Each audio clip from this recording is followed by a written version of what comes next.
Hora 25 de los negocios. Javier Ruiz.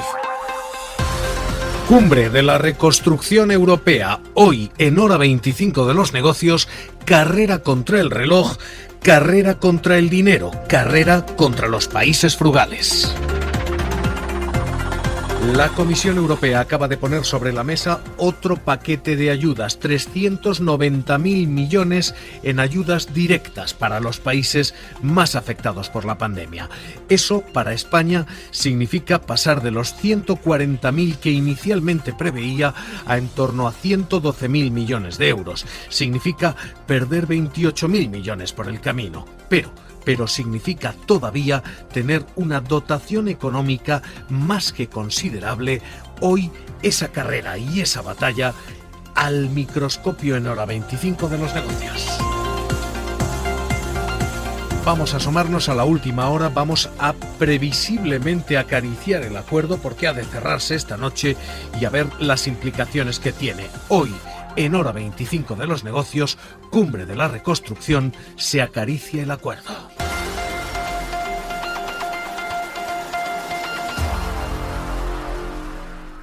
Pedro Sánchez lo anunciaba al llegar a esa cumbre, decía el presidente del gobierno. Una posición de escucha, de diálogo activo y permanente con todas las líderes políticos, con todos los gobiernos. Aquí no hay gobiernos más o menos europeístas, todos somos gobiernos europeístas y tenemos nuestra perspectiva de cómo tiene que ser la respuesta por parte de la Unión Europea. Por tanto, diálogo, escucha activa. En segundo lugar, empatía, conocer y ponerse en la piel del otro, pero también, lógicamente, que los otros conozcan cuáles son las razones que tiene el Gobierno de España para defender una propuesta de envergadura como la que está poniendo encima de la mesa la Comisión y que está siendo objeto de diálogo y de negociación por parte de los Estados miembros.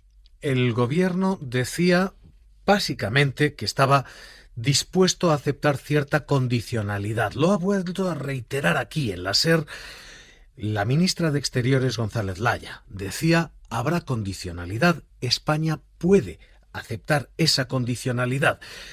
Condiciones que pasaban, decía, el norte de Europa por reformas laborales, recortes de pensiones. El gobierno ha dicho no a eso, pero sí a esa condicionalidad. González Laya. Nosotros no rechazamos la condicionalidad y no rechazamos que haya una buena gobernanza que ofrezca confianza. Lo que sí queremos es que eso tenga un marco que ofrezca. Ahora mismo lo que se está discutiendo es exactamente eso, qué condiciones vienen atadas a los 390.000 millones que la Unión Europea va a repartir en fondos, en subvenciones, entre todos los países. Este es ahora mismo, 10 menos 20 de la noche, el objeto de debate y la última hora. Bruselas, Griselda Pastor, ¿qué tal? Muy buenas noches, volvemos contigo. Hola, muy buenas noches. ¿Minuto y resultado hasta ahora? Acaban de empezar la sesión plenaria. Como sabes, hay 3 temas importantes. Ese plan de recuperación equivalente a 3 años de inversiones complementarias por valor de 750.000 millones. Casi 400.000 van a ser en subvenciones cuando hasta hoy la Unión daba tan solo créditos. Es un cambio importante, un cambio clave para países como España e Italia, que salen reforzados de esta cumbre gracias al apoyo de Alemania y de Francia, porque nunca Sánchez ni Conte se han enfrentado solos a las críticas duras del gobierno de Holanda. Siempre han tenido el apoyo de Merkel y Macron. Holanda, a cambio, recibe una compensación que es económica, un cheque que, como el que tendrán Dinamarca, Austria, Alemania y Suecia, valdrá durante 7 años. El plan de recuperación durará 3, pero es mucho dinero. Y habrá un cierto control, tú lo decías, la condicionalidad, aunque las decisiones se tomarán por mayoría, no por unanimidad, como pedía Holanda. Y si Polonia y Hungría aceptan ahora las condiciones que vinculan también este dinero al cumplimiento de los derechos fundamentales, el acuerdo está hecho. Si no, se podría alargar esta reunión, aunque en estos momentos es evidente ya que esta cumbre, no sabemos la hora, ni si será hoy, ni si será de madrugada, pero esta cumbre termina con acuerdo. Así que, Griselda, es lo que te iba a decir, estamos ya no en el sí, sino en el cuándo. ¿Cuándo se cierra este acuerdo, no? Este es el gran interrogante que hay en estos momentos. Es verdad que el cansancio a veces complica un poco las cosas, pero hemos visto entrar y por primera vez sonrientes detrás de las mascarillas a muchos jefes de gobierno que hasta hoy llegaban con una cara larga y como tensa a todas las sesiones que han ido celebrando.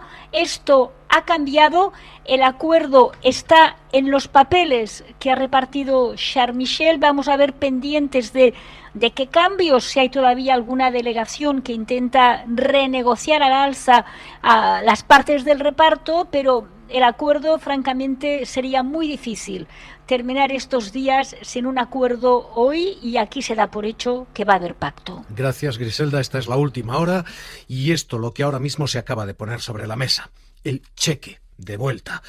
El dinero que recibiría, por ejemplo, Holanda pasaría de los 1.500 millones que tenía como cheque a los 1.900 millones.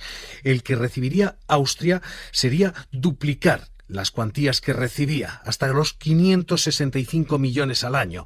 En fin, en estos momentos lo que se acaba de poner sobre la mesa es un cheque para los países frugales, para los países tacaños, para los más austeros.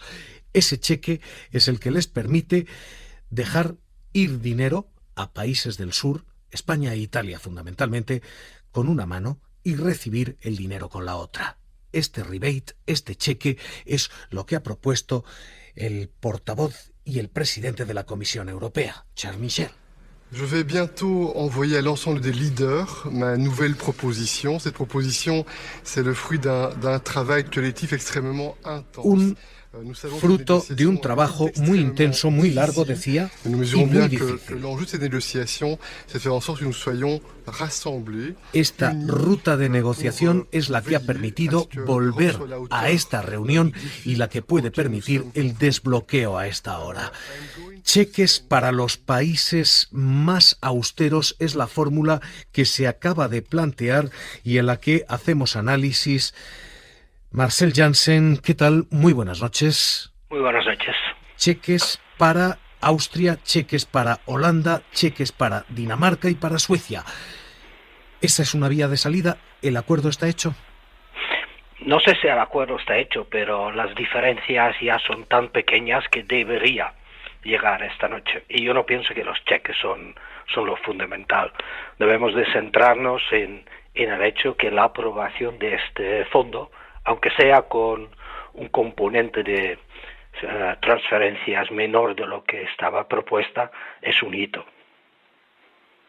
¿Con qué valor? ¿Con qué, mayúsculas se escribe esto? Porque vamos a recibir en los dos lados grandes victorias. Países como Holanda reciben ese cheque, mientras que países como España van a recibir una enorme cantidad de subvenciones sin condicionalidad en principio. Lo de no condicionalidad no lo veo. ¿Habrá condicionalidad? Por supuesto que lo habrá. Habrá condicionalidad en términos de un estricto cumplimiento por parte de todos los países, pero en especial los receptores netos de transferencias, de las recomendaciones que hace la Comisión Europea cada año.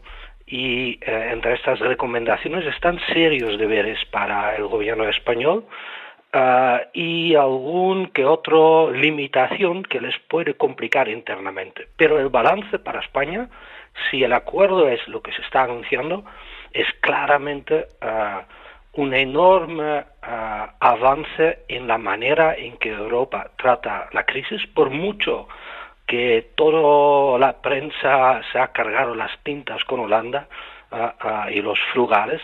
Esto es un paso en adelante enorme, porque se está hablando no solo de una emisión mancomunada de casi 750.000 millones de euros, pero se está hablando de transferencias a fondo perdido. Se está cruzando lo que hace pocas semanas eran líneas rojas absolutas. ¿Qué balance, no solamente para España, sino en términos de reforma, de política interna, aquí se hará de hacer a partir de aquí? Se lo digo porque con esto de la condicionalidad se han mencionado dos cuestiones. Las mencionaba Mark Rutte, decía: tocar pensiones, bajar pensiones en España o mantener la reforma laboral. Escuche lo que decía el gobierno, escuche lo que decía el ministro Alberto Garzón aquí el mismo viernes. No está en absoluto en nuestra hoja de ruta, ni mucho menos. Sería un grave error volver a repetir errores cometidos en la anterior crisis que supusieron pues unos recortes sobre los servicios públicos que no solo nos dejaron peor provistos para afrontar eventos exógenos como una pandemia, sino que al mismo tiempo, insisto, agudizaron las diferencias entre unos países y otros, y esto es insostenible políticamente. Marcel Janssen, ¿esto se va a tener que hacer? ¿Flexibilizar la reforma laboral, recortar pensiones, se va a tener que hacer? No, yo pienso que la lectura es errónea. Por lo que yo sé del posicionamiento del gobierno español, holandés, no es que ellos van a exigir más reformas laborales o más reformas de pensiones. Están preocupados de una posible derogación o desnaturalización de las reformas aprobadas en el pasado, y debemos de recordarnos todos que estas reformas fueron acordados con Europa para recibir los fondos de entonces para la reestructuración del sector bancario. Obviamente España puede reformar el mercado laboral, obviamente puede reformar su sistema de pensiones, pero lo que se trata es preservar los márgenes de flexibilidad que tanto han servido en los últimos años, y en el caso de la reforma de pensiones, si deroguemos la reforma de 2013, que me parece que era, sabemos que en el medio plazo esto al erario público le va a costar unos 40.000 millones de euros. Si España quiere ir por esta vía, que es válida, que lo quiera hacer, tendrá que poner la financiación sobre la mesa. Valoración final. Ahora mismo tenemos acuerdo, es una cuestión ya de sí y no, una cuestión, de cuándo y no de sí. ¿Habrá acuerdo esta noche, señor Janssen? Debería haberlo, y yo pienso que los países como mi país natal deberían haber accedido antes ya a un acuerdo que era bastante razonable. Porque su país natal es Holanda, ¿verdad? Exactamente. Profesor de Fundamentos de Análisis Económico de la Universidad Autónoma de Madrid, consultor del Banco Interamericano de Desarrollo, de la OCDE, colaborador de FEDEA, Marcel Janssen, un placer escucharle esta noche aquí en Hora 25 de los Negocios. Un abrazo. Igualmente, un abrazo. Ahora mismo esta es la última hora y el acuerdo que se está acariciando ya con los dedos. La fórmula prevista, esta: subvenciones directas para países como España por valor de hasta 390.000 millones y cheques de devolución, cheques de vuelta a los países como Holanda o como Austria, que verían aumentadas sus cuantías. Esto es lo que se pide con una condicionalidad relativa. Se habla de mantener cuestiones como la reforma laboral en un momento en el que los ERTEs han comenzado a desescalarse ya. Rafa Bernardo, de momento esa factura se está menguando poco a poco. Las últimas cifras que hemos conocido hoy menguan ese coste un 38%. Rafa Bernardo, ¿qué tal? Muy buenas noches. ¿Qué tal? Buenas noches. Pues sí, en junio se redujo en más de 500.000 de personas el número de perceptores de prestaciones por ERTE. Son ahora 2.840.000, o mejor dicho, eran en junio. Con ello bajó también el gasto a 2.055 millones de euros, como indicabas, un 38% menos que en mayo. Y dice el Gobierno que lo que va a pasar previsiblemente en los próximos tiempos es que tanto perceptores como factura pues sigan reduciéndose, ¿no?, a medida que la economía siga reabriendo, que la temporada de verano se afiance, que los trabajadores vuelvan a la actividad. En total, en los 3 meses en los que se han pagado ERTE, el Estado, abril, mayo, junio, el Estado ha dedicado a estas prestaciones 8.091 millones de euros en prestaciones, porque faltaría por contar lo que la Seguridad Social está dejando de cobrar por las exenciones a las empresas, que el propio ministro Escrivá adelantaba que podría sumar en total otros 11.000 millones. Si se tienen en cuenta todas las prestaciones que dependen del Servicio Público de Empleo, no solamente los ERTE, desde abril hasta junio se han pagado ayudas por 14.500 millones de euros, alcanzando el récord de perceptores en mayo. Casi 6 millones de personas estaban cobrando algún tipo de prestación u otra del Servicio Público de Empleo estatal. Unai Sordo, secretario general de Comisiones Obreras, ¿qué tal? Muy buenas noches. Hola, buenas noches. Reacción en caliente ahora mismo. Lo que se plantea es sostener, no endurecer, pero sí sostener Cuestiones como la reforma laboral, ¿se ha de sostener? No, evidentemente no. Y además yo creo que la llamada condicionalidad que va a ir asociada a este Fondo de Reconstrucción Europea, en mi opinión, no va a ir por ahí. Yo creo que no sería asumible ese tipo de planteamientos, y creo que España tiene que corregirse su legislación laboral, su reforma laboral, entre otras cosas, para evitar una profunda caída de los salarios este otoño, y espero que el Gobierno continúe en ese sentido con la agenda que teníamos marcada para el mes de septiembre, porque no tiene nada que ver la legislación laboral española con las causas y con los problemas que han generado algunos países para librar estos fondos que son fundamentales para la reconstrucción económica de Europa ante la crisis más profunda que hemos conocido en tiempos de paz. De momento, el fondo que se cierra son 390.000 millones frente a los 500.000 iniciales. Es decir, que España deja de cobrar 140.000 millones, que era lo que estaba previsto, pasa a cobrar 112.000 aproximadamente. 28.000 millones se van por el camino. ¿Dinero suficiente? En cualquier caso, estos 390.000 millones, esos 112.000 que corresponden a España. ¿Dinero suficiente? El Parlamento Europeo, cuando dictó una resolución sobre los fondos que eran necesarios para la reconstrucción económica de Europa, hablaba de 2 billones con B de euros. El esfuerzo inversor que tiene que hacer la Unión Europea en esos términos, en mi opinión, es netamente insuficiente y muy por debajo de los que están haciendo otras uniones económicas tan importantes como, sin ir más lejos, Estados Unidos. Por tanto, la cuantía, todo el mundo sabe que es netamente insuficiente. Solo la deuda pública de España se va a incrementar en torno a 20 puntos entre este año y el que viene, ¿no? Por tanto, las cuantías no son las necesarias. Es verdad que cualitativamente se da un salto importante, que todo este fondo de reconstrucción, tanto el que va a través de transferencias a los países como el que va a través de créditos, se vaya a financiar a través de deuda común y que se financie a través de los presupuestos de la Unión Europea en los próximos 7 años, es muy relevante, porque no se había hecho nunca este planteamiento de deuda común. Es decir, cualitativamente sí tiene su importancia, ¿no? Pero en mi opinión la cuantía es netamente insuficiente ante la dimensión del problema económico que tiene Europa por delante. Unai Sordo, secretario general de Comisiones Obreras. Reacción de última hora. Gracias y un abrazo. Venga, hasta luego. Hay también reacción en los mercados. Eladio Meizoso, la prima de riesgo se ha mantenido estable y a esta hora sigue siendo estable. No se ha disparado. Los mercados auguran que el acuerdo se cierra, que se cierra en estos términos y que de momento no va a haber más sobresaltos, ¿no? Sí, la prima de riesgo española está en estas últimas horas de la tarde en 81 puntos básicos, que son 4 menos que ayer, y es el nivel más bajo desde el pasado mes de marzo. José Miguel Maté, consejero delegado de Tresis, ¿qué tal? Muy buenas noches. Hola, muy buenas noches. Le pido lectura en caliente. Ahora mismo tenemos esto, 390.000 millones en subvenciones, una condicionalidad limitada. Es cierto que las cantidades son las que son, también es verdad que cualitativamente esto supone emisión de deuda mancomunada y un salto. ¿Cómo se lee? ¿Cómo hay que leerlo en los mercados?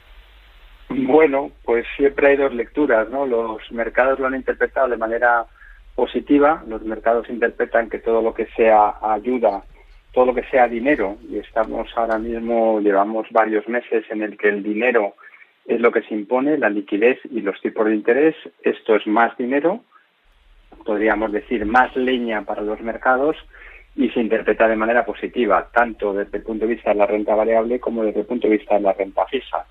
La lectura positiva, bueno, pues tendremos que estar a la letra pequeña, a la condicionalidad, saber y entender, porque esto, cuando se interprete bien, los mercados podrán reaccionar de otra manera, que este dinero no es ni muchísimo menos maná, que hay que devolverlo en unas condiciones. Digo, primero que tenemos que cumplir unas condiciones para que nos lo den, y luego la segunda parte, que son préstamos, también hay que devolverlo, ¿no? Uh-huh. Y como bien se decía, el importe es muy alto, pero no es ni muchísimo menos algo como el plan Marshall para recuperar la economía. Tenemos muchísimas otras cosas por hacer y esto el mercado lo interpretará en su debido momento. Hoy el IBEX ha subido un 0,5%, los mercados abiertos a esta hora ganando también, un 0,2% el Dow Jones, un 0,9%, prácticamente un 1% el Standard & Poor's. Hoy la subida, Eladio, en nuestros mercados ha sido, en fin, moderada. Moderada, pero bueno, España, el IBEX 35 ha subido el 0,5%, estamos en 7.478 puntos, en línea con París. Frankfurt y Milán se han animado más, han subido el 1% y ha marcado el contraste Londres, que ha bajado el 0,4%. José Miguel Mate, consejero delegado de Tresis, le pido lectura de medio plazo. ¿A medio plazo más tranquilidad en los mercados o sigue la volatilidad, siguen los nervios? Yo creo que va a seguir. Estamos enfrentándonos a una pelea, un pulso entre la liquidez, como decía antes, y la situación macroeconómica. La situación macro sigue recuperándose, pero más lento de lo que sería deseable. Esa recuperación en V no se da. Y por otro lado tenemos una noticia que siempre se interpreta, un dato que siempre se interpreta de dos maneras. Los resultados empresariales son muy malos, pero son mejores de lo que se había estimado por parte de los analistas. ¿Eso qué quiere decir? Que cuando un dato viene mejor de lo que se había estimado, el mercado reacciona al alza. Por tanto, en las próximas semanas, meses, vamos a hacer un paréntesis con el verano, que siempre es más volátil, pero las próximas semanas, meses, creemos que vamos a seguir en esta tónica, donde la liquidez, los tipos de interés en cero, en mínimos históricos, son los que se van a llevar el gato al agua, es decir, van a provocar que el dinero quiera más riesgo y eso implica que la bolsa siga por lo menos con un tono positivo. José Miguel Mate, consejero delegado de Tresis, lectura, reacción en caliente. Le agradezco su presencia con nosotros aquí en la SER. Un abrazo y muy buenas noches. Encantado, buenas noches. A esta hora, esto. Borrador. Acuerdo que se acaricia con las manos en Bruselas. Estamos 390.000 millones cerca de momento histórico en la Unión Europea. Seguimos.